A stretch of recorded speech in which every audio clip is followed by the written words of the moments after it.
Some of the best decks in the game. Absolutely. Two of the best free decks starting off here quite nicely. We did just have a quick look at the prizes there, and it is worth noting Xander did actually prize one Sobble, one Drizzle, and one Inteleon. But the players are off here, and we are going with round one of the World Championships 2022. It's been a long time coming, but Worlds is happening. We've finally done it, and Zach just having a quick peek at a Crabominable V.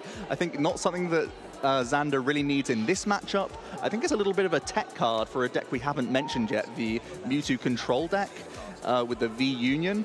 So it's a little bit awkward that Xander has started with this V Pokemon, and Zach gets to go first here, and he kicks things off with the Battle VIP pass. That's the best time to find it. It's not usable on any other turn in the game, but straight away he's able to start filling up his board, and this is exactly what Mew is looking to achieve. The wider you go with your bench, the more value you can accumulate with that Genesect V's Fusion Strike system and just draw through your deck, because Mew, at the end of the day, is still very combo-orientated.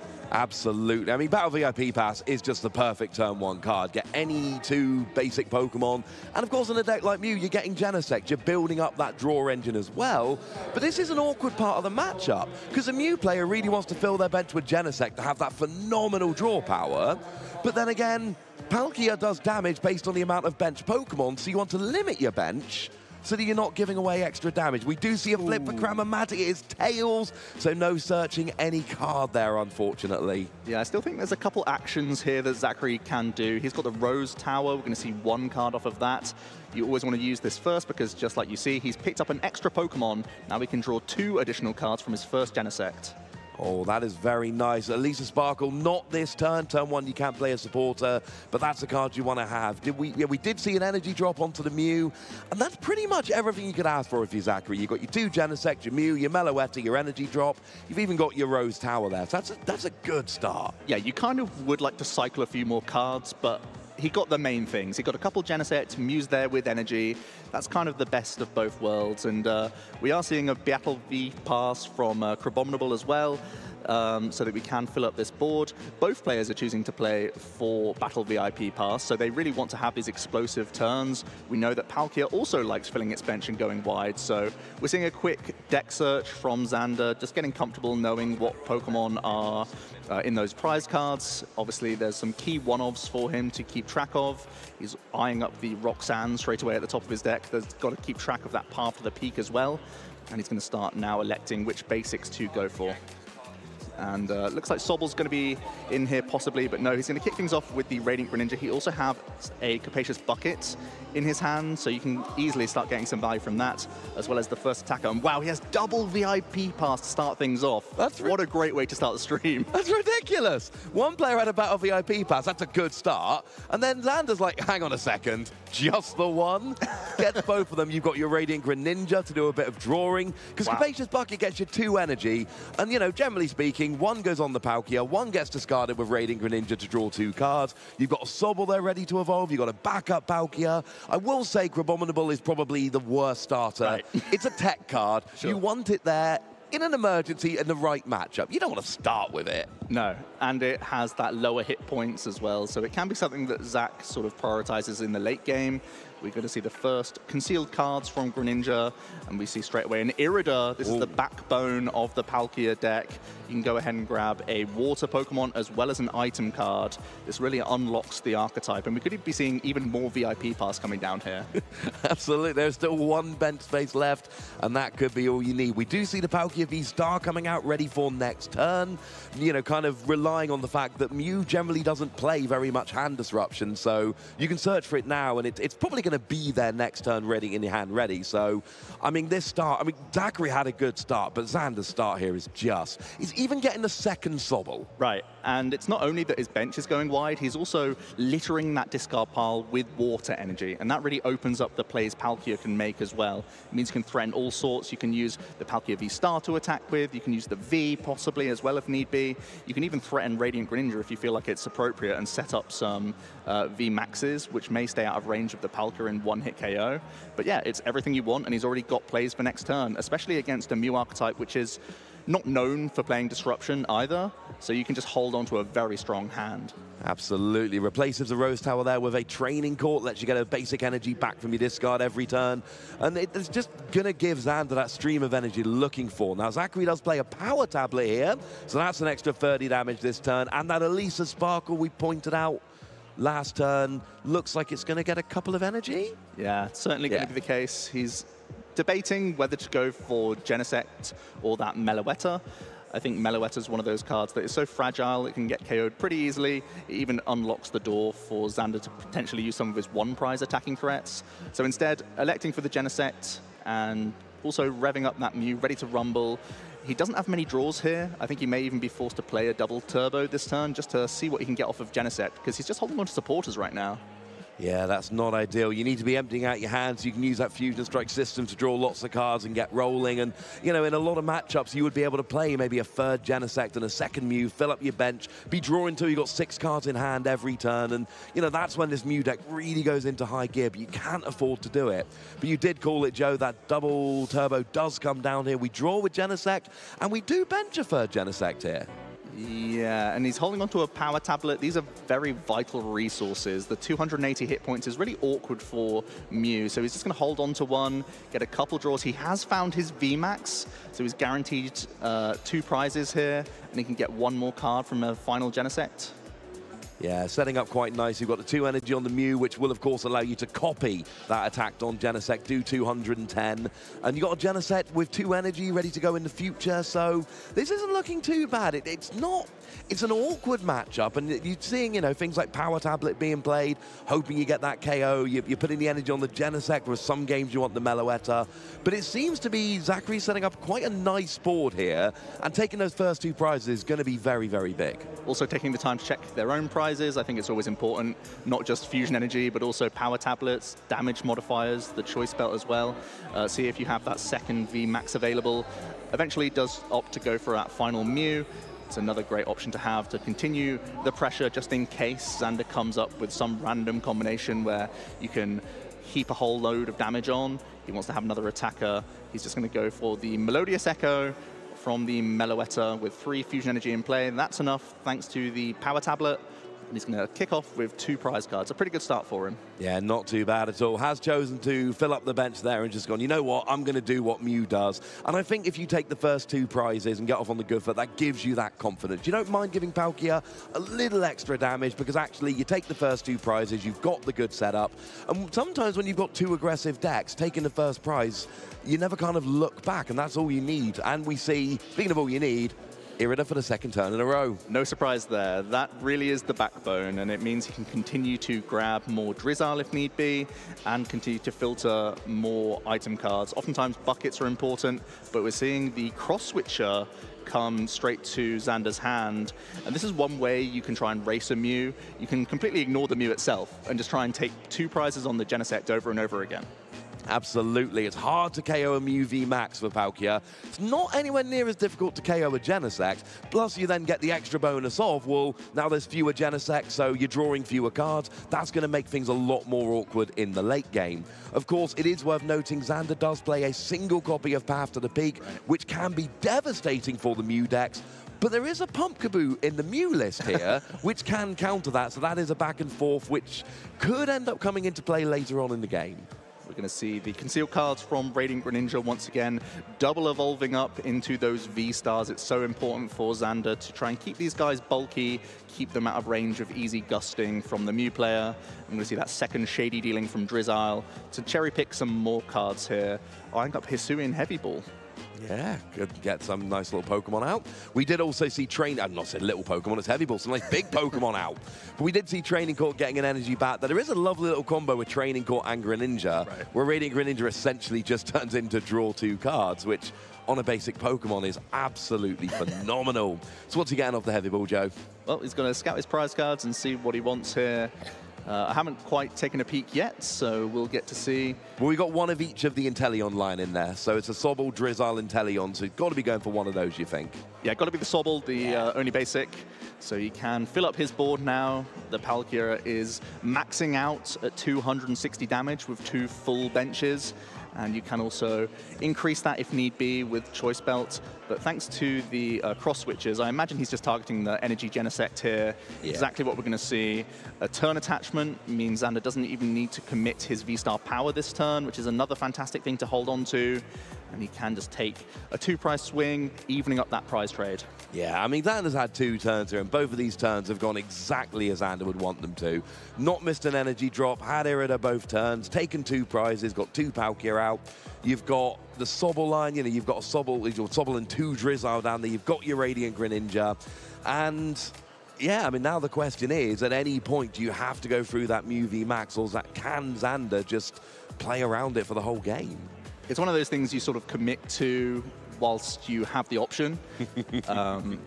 Because even though there is the likes of quick shooting, thanks to the fusion energy, the Mew is protected from those sorts of abilities. So it is just a little bit too chunky right now. So Xander's going to continue to try and get around it while he can.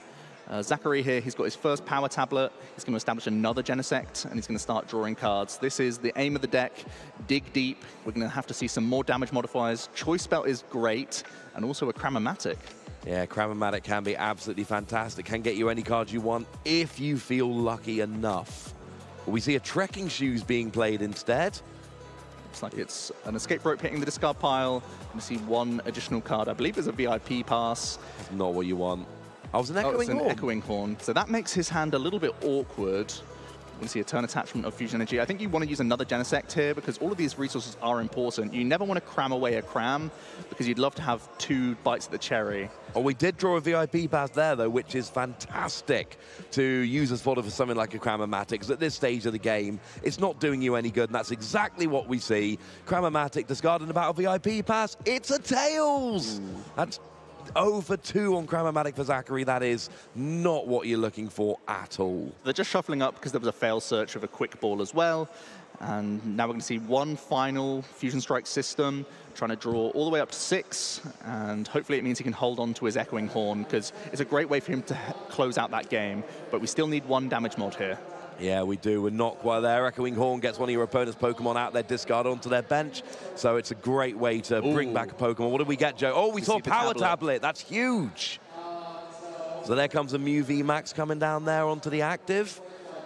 This is an interesting choice of whether to Cramomatic or not, because it's a great thing to get VIP pass out of the hand, because you are going to get into Roxanne range, but it's also great to draw back into the Cram. So he's going to hold on right now by the looks of things, certainly debating. You could go ahead and try and get your other Choice Belt. It's happening. He's playing it. Do we get the heads? Finally! We don't! Oh, it's man. Another tail. That is not going well on Cramomatic. 0 for 3. It's not what you want round 1 of Worlds. But we do get a KO on Palkia V-Star, which very much is what you want, so it's not all bad. Yeah, down to just 2 prize cards remaining, already clutching the Echoing Horn. Very scary times for Xander. You have to think this is a great window of opportunity for him to look to use that Path to the Peak Roxanne combo. Absolutely. You unfortunately not going to be gusting because there's only 1 boss's orders and that can't be played with another supporter. We know one of the cross switcher is in the prizes and 2 have been played. So there's not going to be any gusting here, but I think you're right. Path to the Peak combined with Roxanne, put your opponent down to a low hand size, turn off that Fusion Strike system ability, and then hope you can get a 2-hit KO on the Mew, 1 more KO, which could, you know, just be that little Meloetta. Yeah. And then that's the game. I think that's got to be the play. Yeah, I think that's fully the strategy. You can use your Radiant Greninja to attack this turn.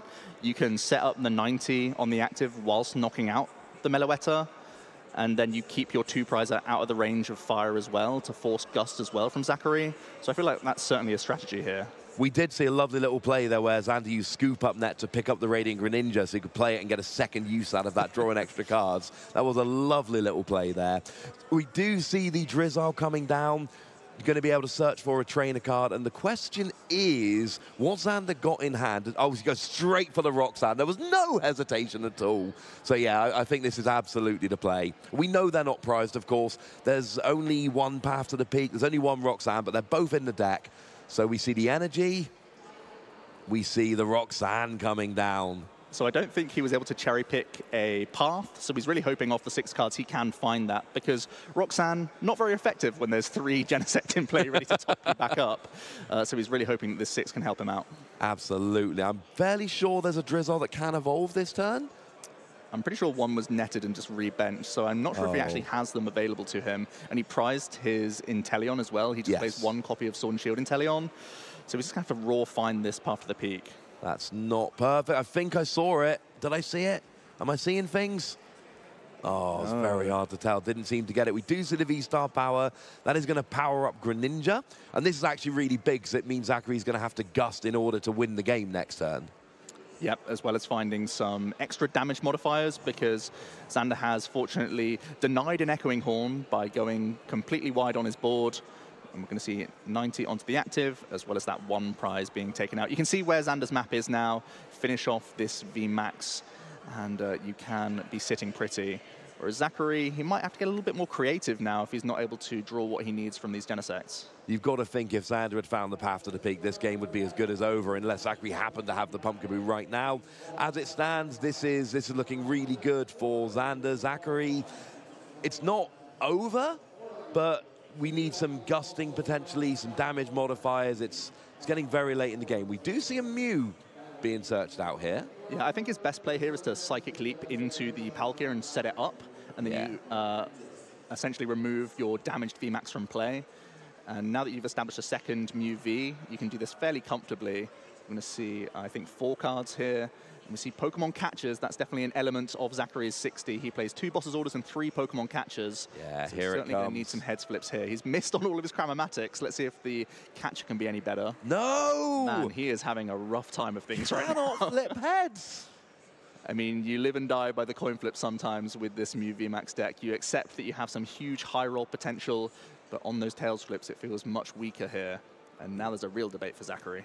There really is. I mean, you're right. The Psychic Leap is great. You copy the Mew V on the bench, and you don't do a huge amount. It's like 70 damage, but you get the Mew V Max off the board. You heal that damage. There's a Mew ready to evolve next turn, and that makes things awkward for Xander to take those last 3 prizes. But you've really wanted to use the Pokemon catcher to bring the Palkia V-Star up in order to do that. You can do it into a Radiant Greninja, but if you're not even KOing, if you're not getting a one-hit KO on a single prize Pokemon, that's not what this deck's going for. We're seeing a quick fail search of Ultra Ball and 4 final cards on this last Genesect. Are we going to see any gusting options here? Another Pokemon catcher. Now, this one really has to be heads. It's got to be heads at this point, which is a terrible thing for us to say. Are we jinxing it?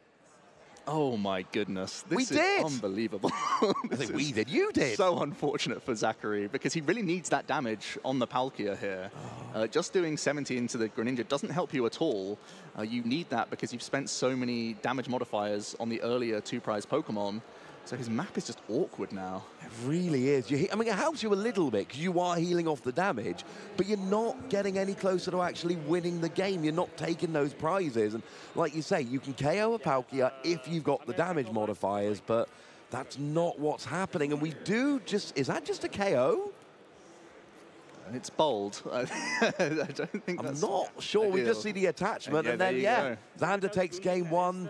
The training court was in play, so the energy was never going to be an issue, and I think that's Zachary just saying, I missed too many flips, I'm not going to win game 1. Yeah, and the Zigzagoon coming down didn't really matter at all. There was plenty of damage for that Palkia, 2 full benches, and that choice belt allowing the Origin Form Palkia V-Star to deal 290 and 90 damage, prepped up by the Radiant Greninja, well thought out by Xander. He didn't quite get the path of the peak, but he still had a very robust board, was very cautious, got that Manaphy down. It's one of those cards where you think, I don't need it for this matchup, but yes, you do. Echoing Horn is always a secret threat, and he played around it very well there. No, that was an excellent play, and it's one of these things, I'm not a big fan of blaming losses on luck. Most of the time, when you think you've been unlucky and lost, there's something in the way you played, something in the way you built your deck, there's something that you could have done to increase your chances. But I have to say, in this particular game, going 0 for 3 on Cramomatic and 0 for 2 on Pokemon Catcher, that was huge in this game. You can take a couple of tails flips. You know you're going to get a couple of tails flips when you play a flippy deck. But that heads on Catcher would have been so huge. And you've got to think that, Zachary passed knowing that the game was basically over, and you've got to think that was a tails on Pokemon Catcher. Yeah, and he had 2 dips at it in the same turn, and it just failed him, unfortunately. It really does allow you to power spike some turn 1s, especially when you go second, so you can see why the Pokemon catchers are such a popular choice, and Cramomatic is huge for a combo-centric deck, essentially. When you play so many item cards, it's essentially always live, and it can be so flexible. You can see why the cards are in the deck, but you really have to just write that one off. And it's not how you want to start your first game of the day, but it's what he's got to deal with. And at least he knows now that with a bit more luck on his side, because he got very close in that first game, he can have a better time of things. Absolutely. There is a bit of confidence to be gained there when you're looking and going, hang on a second. Yes, I lost game 1, but with a flip or 2, things could have gone differently. Speaking of flips, it's a... yeah, of course it's a tails. I was going to say it's a whole new game, but no, not quite. We're doing the same thing over again. It's the rerun. Still have a quick ball at least, so there's a couple of actions here. I think it's just painful discards at his disposal now. When he's not able to VIP straight away, all these resources may have to go. Because you know that Cramormatic was going for a VIP pass to get those 2 basics. So now, instead, you've got to lose Elisa's Sparkle, which is a great card in the first couple of turns, just to get yourself a single basic out. And, you know, Zachary's first turn last game was absolutely phenomenal. It worked beautifully. That's not the way it's going this time. No, he's going to eye up a Mew V, get it on the bench, have a look through his deck. Still got to be diligent, still got to check those prize cards, and he is keeping track of those well. It can really inform some future discards as well for Cramormatics and even ball search cards. We saw very often Zachary choosing to use those ball search cards, taking no target because his board was already full, just to lower that hand size, and that's really the name of the game. You've got to go up to go down sometimes, and Zachary has a pretty slow start here. 1 draw from Genesect. Playing the power tablet. It's not going to be attacking. It's turn 1 can't attack. Literally just playing it to draw an extra card. It's a real shame for him. Xander. It's a rough turn 1. Now gets his first turn. We see at least a couple quick balls his end. I'm not sure if there's any supporter there peeking out. There's an Irida, so he's really going to kick things off well here. And I mean, consistency in the last game, Xander's deck ran. The combination of Irida and you've got that lovely Inteleon engine, which a lot of the time is really more of a Drizzile engine. And it just ran beautifully in that last game. Xander pretty much had everything he needed every turn. And starting off with an Irida here in game 2 is very, very nice. So, I mean, you get yourself a water Pokemon and an item card, but I mean, depending on the hand, you just go and get a Battle VIP pass in. None of that flipping malarkey, just go and get it. I think the only thing he's lacking right now is energy, so he may be tempted to go for a Radiant Greninja plus Capacious Bucket play. I think that's a good shout. That's also an alternate line. You can continue to draw cards as well with that Radiant Greninja and just see more cards in the deck. And you can already see the VIP pass and the bucket being spied here. Let's see how Xander wants to navigate it, because there's always that huge intention to go for the VIP pass because they get so much worse when you don't play them. They just sit around and deck the entire time. They can really clunk up the list. So he is going to go ahead and grab VIP as well as Radiant Greninja and just go as wide as possible here. It's an interesting decision because, like you pointed out, there are 2 quick balls in Xander's hand, so the basics aren't going to be a huge issue. However, no. We're back to the bucket. We're back to the bucket. As I'm explaining why VIP Pass was the one he chose, no, it turns out the bucket. And it is an awkward choice because on the one hand, you can basically fill up your bench, and that includes Sobble to evolve to get your item cards or trainer cards. But on the other hand, like you say, getting that energy drop turn 1 is huge. Getting the energy to draw cards of Radiant Greninja, which could be about VIP Pass. Let's see what it is. Couple cards from Concealed. And it's parts of the Inteleon engine. Not fantastic. Maybe some awkward discards from the quick balls that he has access to here. Going to get rid of Echoing Horn. Fortunately, not a matchup where you necessarily need it too much because there are always Genesects waiting around for you to deal with. Gets the first Palkia developed. And even though there wasn't much happening from the Mew, it's still a dangerous deck. It doesn't take much for, boss's orders to come out, an escape rope even, just evolving up and using double turbo. Like, you still have so much reach in the Mew deck, you may still have to be respectful here. I don't mind hedging and just getting 1 Palkia down, but you can get punished if the opponent just rips a Genesect off the top and starts motoring through. So Xander playing things safe and just getting double Palkia here and passing it over by the looks of things. You don't want to end turn 1 without Sobble, but you're absolutely right. Mew is essentially a single energy attacker with double turbo energy. You can get a turn 1 KO, so I think you're absolutely right. You've got to get the double Palkia because that's the worst case scenario, and it is a realistic scenario. So Xander passes over there. He doesn't, unfortunately, get the Sobble out, but there's still quite a lot of good stuff on the board. So you're going to get that energy drop onto the Palkia. Oh no, didn't get an energy drop down.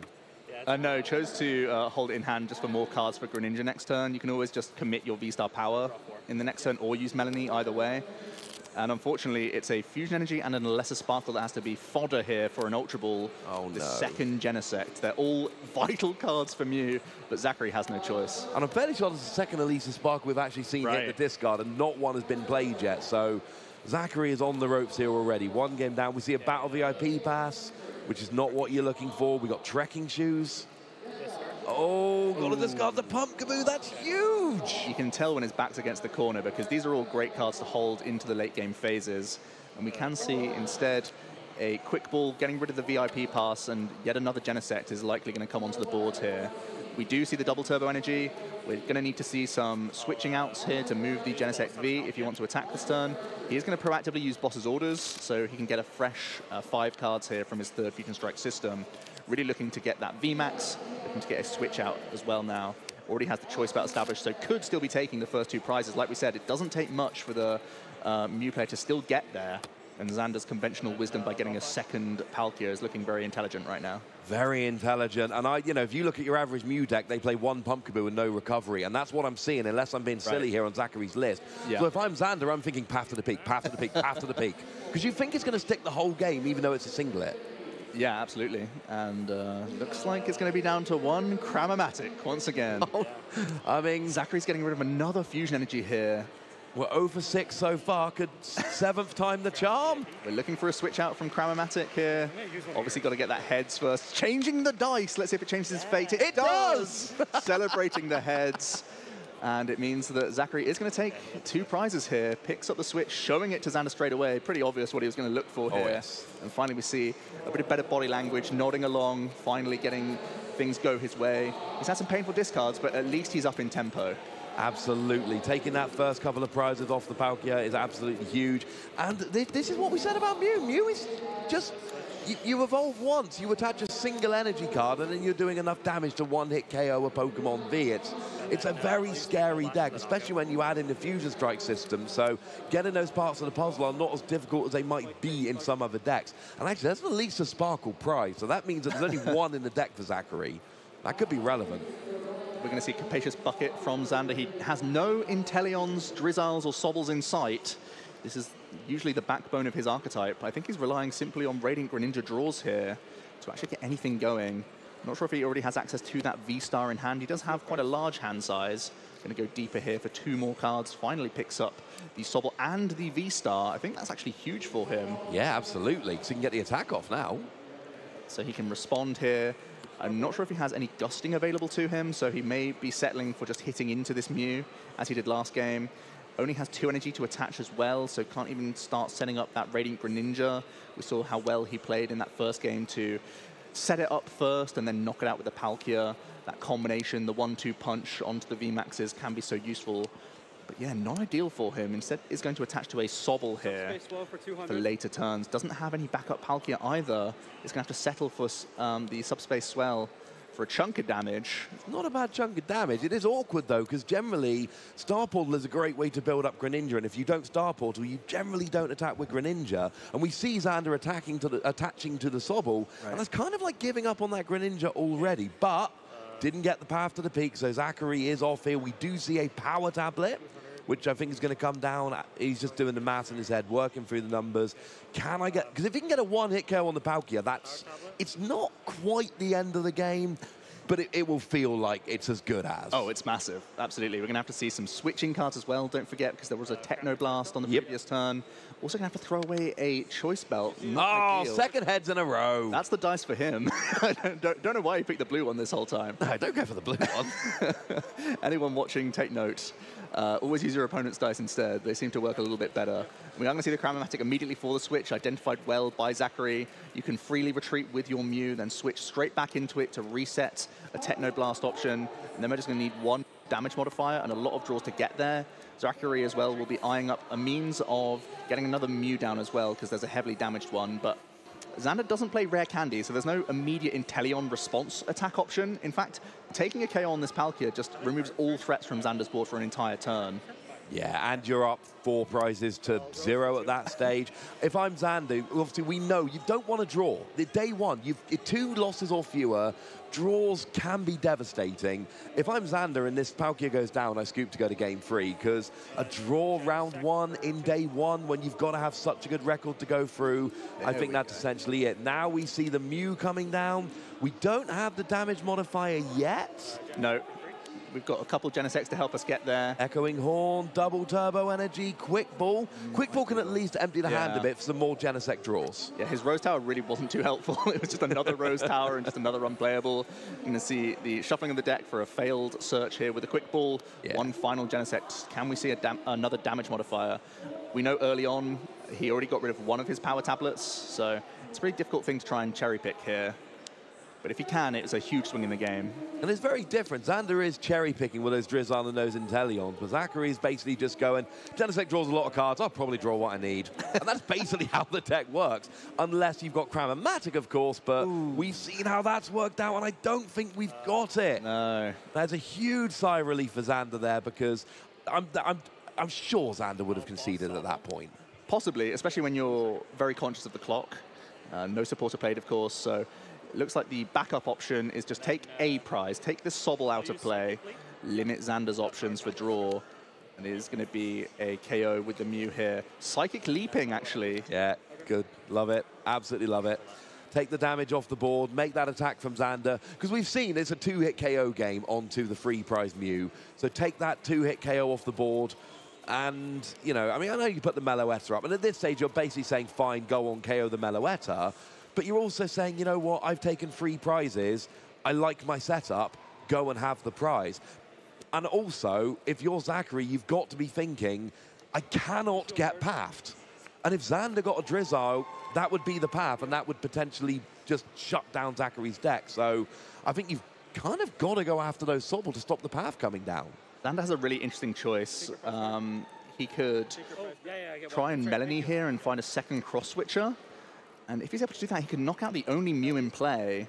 So, here we go. Here we go. This is a big 3 cards here. Doesn't find, unfortunately, that second cross switcher. It would have been huge. Zachary taking a big risk with a Psychic Leap and just hoping that no Sobbles means Xander can't piece together a Gusting here. And it's turned out pretty well for him. See the turn attachment onto a benched Palkia. It's going to be a pass straight back from Xander. I don't mind this play. Essentially, what you're saying is, I'm just going after your 2 prizes. It's going to be too hard to KO a Mew. KOing a Meloetta is only good to build up that 4th prize after KOing a Mew. I'd rather just set up my field and not give you a chance to take a 2-prize KO, or at least force you into having Gusting in order to do so. Oh, speaking of which, we see an escape rope. Oh, what does Xander do here? I mean, you can put the Greninja up, but that's quite a useful draw engine. But then do you want to give up a potential 2-prize attacker here? Xander's eyeing up the amount of damage modifiers used, and I think he feels safe enough that he can send up this V-Star and potentially retreat it even next turn. So it's still pretty reasonable for him to tank a hit. We're going to see another Mew come down. There's double turbo that needs to be committed, and I think Zachary probably has to commit this to the active position, eyeing up how many fusion energy he's been through, to see if that's the right play. We're going to see a Sparkle, just going to target the active position as well as the bench. Both these Mews here.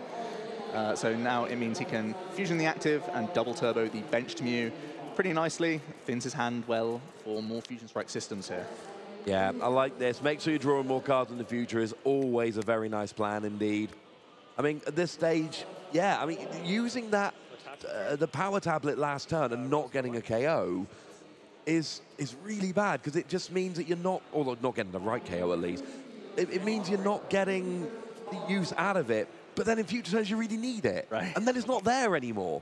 And it's not just that you're not using it well, it's that you don't have it for the future. And another heads! Looks like it's a game of 2 halves by the looks of things. Game 1, it wasn't happening at all for him, but now changing up the dice has really changed his fortunes. Now we're going to see a Cram-O-Matic for more coin flips. And it goes straight for that dice that keeps going heads. Oh, it's run out. Betrayal. Betrayal. Just when we thought we knew what was going on. The script changes on us again. But it looks like we're going to have a 2-prize KO on this Palkia here, which is going to leave 1 prize remaining with a Manaphy and a Radiant Greninja there that are very easy KOs with a little bit of Gusting. So, I mean, this is what Mew does. Oh, we actually do have that last power tab. Is it the last one? I believe it might be, yeah. Last or penultimate power tablet. Either way, it's there, and that's what's important. So it looks like we're going to have a pretty easy KO onto the Palkia here. And that's going to put Zachary right on the edge of well, even in this up at 1 game apiece. But this is the point where the clock starts to become interesting. Certainly does, and it means that Zachary, you know, he's set up a really nice map for himself. You can just take out a 1-prize Pokemon later, going down to 1 prize remaining. The prize lead is certainly in his favor. It's really a make or break situation for Xander. Can he try and Roxanne path? Because that's the only way he can sort of slow this roll at this point. Yeah, absolutely. And I can't help but think if Xander had been able to find that path earlier in the game, as soon as you see that Pumpkaboo go down, you've got to think your opponent doesn't really have much of a counter. So, I don't know, maybe there was a second Rose Tower, but then that's so hard to just find that single stadium card. So, either way, it's all a moot point now. That's all in the past. We see Xander drawing 2 cards with Greninja. And the Boss's Order's Choice Belt. I don't think these are his supporters of choice, but you can certainly slap the tool on, try and reduce your hand size before using a Roxanne. Unless he's debating some other sneaky play here, it feels like you have to do some hand disruption at this point. It's a bit of a lucky dip to see if you can actually hit path, but instead can go for Irida, so allowing Zachary to just have the options instead. I think the other alternative is to go as wide as possible on the board with 1 prize Pokemon, so there is no Echoing Horn combo, and you can say that you can survive an attack with not enough damage modifiers remaining for Zachary with your 2 prizer in the active position. Quite possibly, that might have to be the play. I mean, if Zachary's got Gusting next turn, then it's, when you would need a switching card as well. Yeah. It's not a huge amount needed, not without Roxanne coming down, not without Path coming down. It's let's say, Gusting and a switch, and Zachary's got it. Yeah. And we know that Zachary's Gusting involves coin flip sometimes. So oh, no. It's not always as easy as it seems. Even seeing the Crabominable V coming in, and just a subspace swell from the Origin Form Palkia here. Let's see if Zachary has the means of getting that final attack off here. Pokemon catcher straight away. Oh, what's it going to be? What's it going to be? It's going to be... it's a heads! So there we get the single prize Pokemon. Not able to attack... Well, there we go. The VMAX means you don't need a switch. Mew VMAX comes active, gets the KO. Zachary evens it up at 1 game each. And we're going to a game 3 with about 13 minutes remaining. So players going to have to get a bit of a shift on. It's tight for sure, but we've seen that both players can win quickly. It can be a real slugfest, as we mentioned at the start of this series. For Xander this game, he just wasn't able to piece together those Sobble. You can see the perks of VIP Pass in that first game and the downsides in the second, where he just wasn't able to see any in his opening hand, even after using that Radiant Greninja. Simply having no water energy made him go for a different line from Irida. A little bit awkward for him. Zachary identifying the 1 Sobble that was put down onto the board early, taking that prize away, and that option away from Xander was huge, as it turned out, because Xander was really left scrambling in that mid-game. Absolutely, and it's a really interesting matchup, because Zachary's got to be thinking, yeah, I only lost game 1 because all the coin flips went my way. And Xander's going to be thinking, look, when I set up in game 1, I went really well, but, you know, game 2, that opening was really, really bad. I didn't get the opening turns I wanted, so, you know what? I don't know if that's, you know, so they're both thinking, I can win this game. And sneakily, Zachary 6-0'd last game. Xander didn't take a prize. Yeah, it seemed closer because of the board state, but yeah, it certainly was an effective race from Zachary. He knows exactly where to take those prize cards. Xander with a mulligan here, no basic Pokemon usable, so he's going to have to reveal it to the opponent and shuffle it up and get a fresh 7 cards here. A little bit frustrating because he had the Path of the Peak very early as well as a VIP pass, so you have to try and shuffle that in and refine those sorts of cards. The Path of the Peak, there's a couple of windows of opportunity to use it in this list. There's a Marnie, there's a Roxanne. Both of these cards are great to combine with the Path of the Peak, but also just finding it early can also be very disruptive. Yeah, if you get it done early enough, your opponent has to find a replacement stadium or a Pumpkaboo, or they just aren't getting out of it. In terms of prizes, Zachary's got an Elisa Sparkle, a double turbo, 1 of the 2 Mew VMAX. This is something I was saying about before we went on the air today. 2 Mew VMAX is great if one of them isn't prized. Yes. Now, Xander still does go for a 2-2-2 prize map in very many occasions. Sometimes trying to weave in the 2 90 damage hits onto a VMAX, set it up for a KO, but you know that there's always the chance to leap with the Mew. So you never really feel that confident using or putting prep damage onto a Mew, because you know it can vanish out of thin air. And we know that Zachary has identified that as a play. He's used it in that second game very effectively.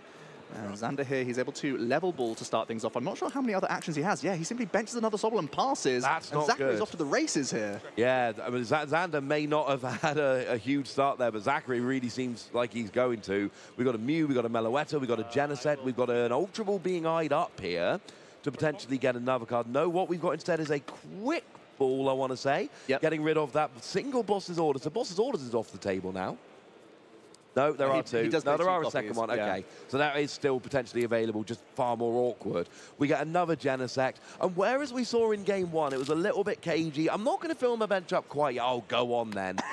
There's none of that here. Zachary is going, right, Xander's had a bad start. We're short on time. They know they're in game 3. These are experienced players. They know they got to play fast. And Zachary's going, I am just going to race you here. Yeah, and we see the first attachment of Fusion Strike Energy. We're looking for a lesser Sparkle, of course, so he can actually launch an attack this turn. A Psychic Leap will be plenty to deal with the low hit point Sobbles. And looks like still clutching onto the Ultra Ball as an option. Going to fire off one more Quick Ball here. You can get that third Genesect V down onto the board. Give yourself as many draws as possible here. We're looking for the Sparkles themselves, but also Cramomatic gives you a backdoor option if you can flip that head. Absolutely. And at this stage, we know what Zachary's going for. Mew, backup Mew, Meloetta as a single prize attacker, free Genesect for draw. That is what the bench is going to look like. It's what we've gone for all 3 games at this stage. And Zachary has got to be thinking, you know, after that game 1, everything went wrong, 6-0'd in game 2, and now he's staring down his opponent with 2 Sobble on the board and just absolutely going for it. So now you're drawing until you've got 6 cards in hand, which is absolutely huge. But doing that 3 times, what are we? Cramomatic's in the mix. Oh, we got the Cram. Still got some Trekking Shoes to try and hit the actual target that you want to. Another Cramomatic, and he's going to take it.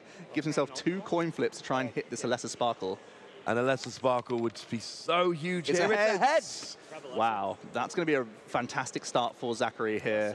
Can initiate that prize race, remove a Sobble, and again, limit Xander's options. And you know that nothing's coming back your way. That's the most important thing here. You can freely just take the prize, and there's going to be no response at all. And at the same time, you're getting a lot of Fusion Strike energy in play, and that can really allow you to have a massive Melodious Echo on or on future turns, I should say, as well.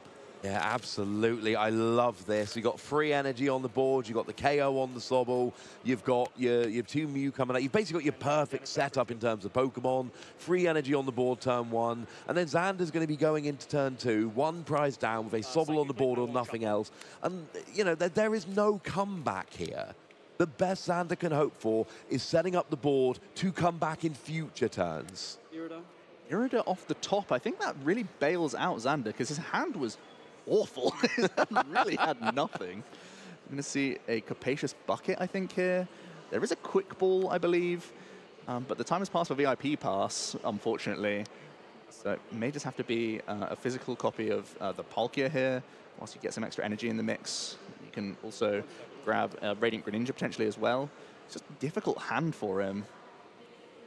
Not what you're looking for. Battle VIP Pass, of course, only usable on your first turn. It's a phenomenal card, but it's got that huge downside. So players generally play 4 of them in these decks where you need to get your basics out. And the hope is, you're not going to find all 4 of them. You don't need it. Find 1 or 2 turn 1, that will be enough. But when you end up at turn 2, like you say, it's too late here. So we got Capacious Bucket getting a couple of energy, which is nice. But it's not like the setup we used to. You want that Radiant Greninja to discard 1 of those energy, and then draw a couple of cards. We do see a Drizzile, though, so at least Xander does have access to a trainer card of his choice. Yeah, you've got to imagine it's more Ball Search coming out because you have to try and get some extra cards from Greninja. Or you just say, well, I'm kind of living off the top deck, but I can at least get 2 Palkia established so I can guarantee 1 on the following turn because we know that Mew is very capable of gusting. Absolutely, and we saw that in the previous game where Xander did go for that second Palkia and it ended up being absolutely the right play because had he only gone for 1, Zachary would have got the only 1. Didn't change the result of the game, but it was still a very heads-up play at the time. But when you do that and it works as well as it did for Xander, you've got to be very conscious of that in the future going, right, well, I bailed myself out once doing this. This needs to be the play moving forward. But, you know, we're down to, what, 6.5 minutes left here and Xander is on the back foot. Zachary should have enough time to finish this out if he can carry on the game as he started. Yeah, Xander really mulling over his options. He's going to throw away 1 of his V-Star. Definitely agree with that choice. And you have to imagine there's going to be a Radiant Greninja coming in, and we're going to see a concealed cards because he needs a lot off of these 2 here. Yeah, absolutely. You've got to just... The problem is you get into that stage where you need so much. You need energy, you need, you know, something to get you going next turn. You want Sobble to try and evolve next turn. I mean, potentially even some kind of disruption to try and halt Zach's start a little bit. The Path of the Peak is in hand, but I feel like if you're this far behind, you need a big pole vault back to get yourself ahead. So you might have to save it for a Roxanne play. Yeah, oh, absolutely. You know, like, or even something like a Marnie. It needs to be combined with that at this stage. Yeah, oh, I'm down with that. Xander was looking for some fodder, I think, at least one card being awkward, but there were two very good cards that he got, got from the concealed cards. So again, more awkward choices. Going to choose to get rid of a Melanie here. You're going to see the second Palkia. Again, playing it safe. You can't give up any more free turns to Zachary. Has to establish the second Palkia, and again chooses to pass over, knowing that you can hold the water energy for a future turn to draw more from Radiant Greninja here. Yeah, and you've always got that V-Star power, which is going to get you attacking in one turn. It's not perfect. You'd like to be attacking without it, but at this stage of the game, you'll take it because it's definitely an option. For Zachary here, we see another flip. It's a heads on Cramomatic. So now we're seeing, well, just far more. Oh, we've got Boss's orders straight away. So, you know, Zachary, that's the only thing he wanted there.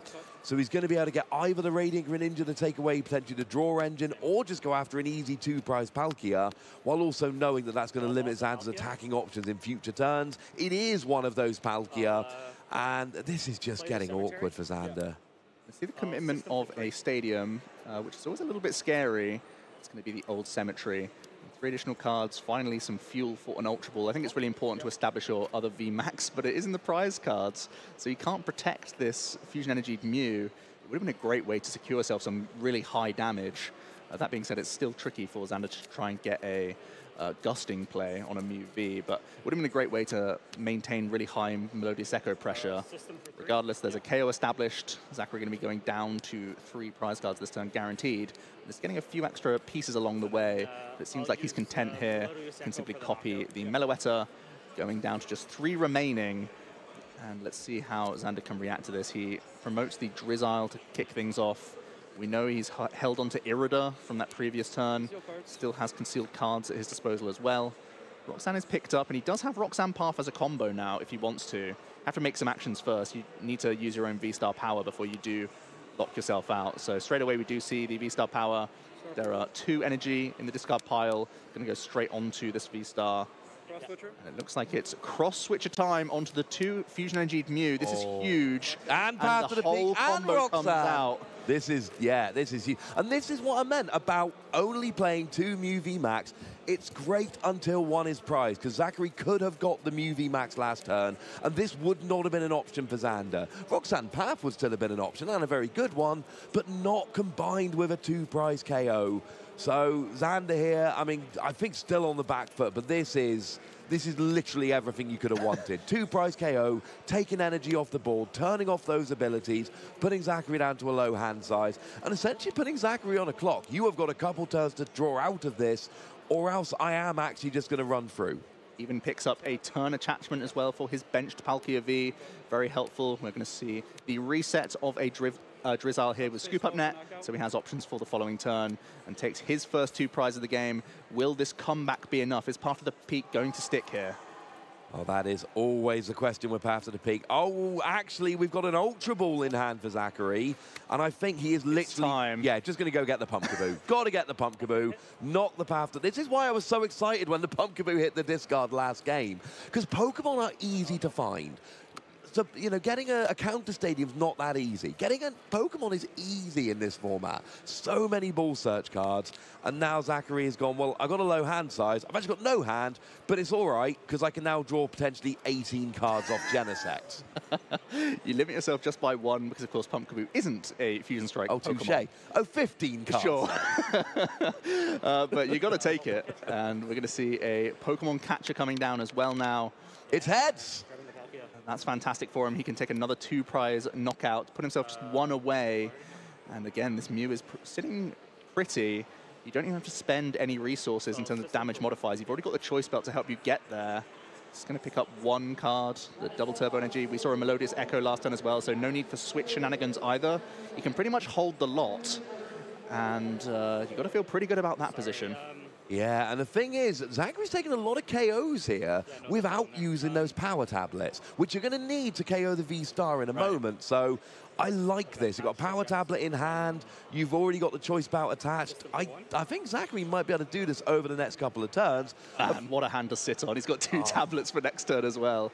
And we know Xander plays 1 Roxanne and 1 Marnie, and that's it. And only 1 Stadium critically.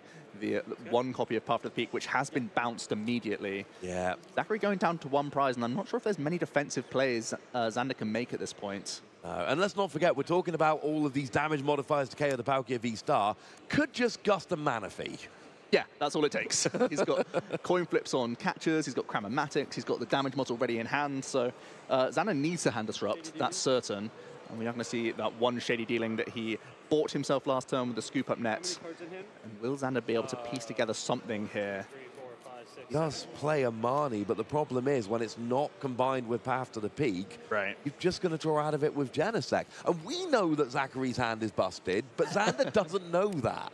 Yeah, Xander has to commit to the boss's orders and just say, I just have to try and dodge and weave for a turn and just stick to my prize race. I know that there's a high potential that I get KO'd this turn. There's only 1 power tablet, I think, in the discard pile. It's very much in Zachary's reach. But if you just boss, take out 1 Genesect, you at least have that going for you that you can win in 2 turns. Absolutely. The timer has gone to 0 on our screen, trying to confirm if that does mean the time has been called officially or not. But I don't think it's really going to matter, because it should be that either Zachary wins this turn or Xander wins the next turn. This game is not going to be going on for very long at all. Yeah, when the clock runs out, players don't just stop play. We have +3 turns, so whoever it ended on when the timer ran out, they are turn 0. And both players essentially have 2 turns from then. So there's turn 0, turn 1 for the other player, turn 2 for the player who started on turn 0, and then turn 3 will close out the game. And that's plenty of turns for Zachary to close here. Yeah, when he got a ball, yeah. Boss's orders. At this point, Xander may be assessing his options. Because you're going for the double turbo, you're attacking this turn, certainly. The other option was to try and just trap the Genesect. Like, it's okay. Looks like Xander was drawing 2 power cards, tablet there, and then we get the KO with the Mew on the Palkia, and Zachary Fortier wins round 1 of day 1 of Worlds. First dream game we've had in 3 years, and that was a good one, Joe. Oh, it's fantastic. 2 top-level players playing 2 of the top contenders that we think are going to be at the World Championships, and really well played from both players. Zachary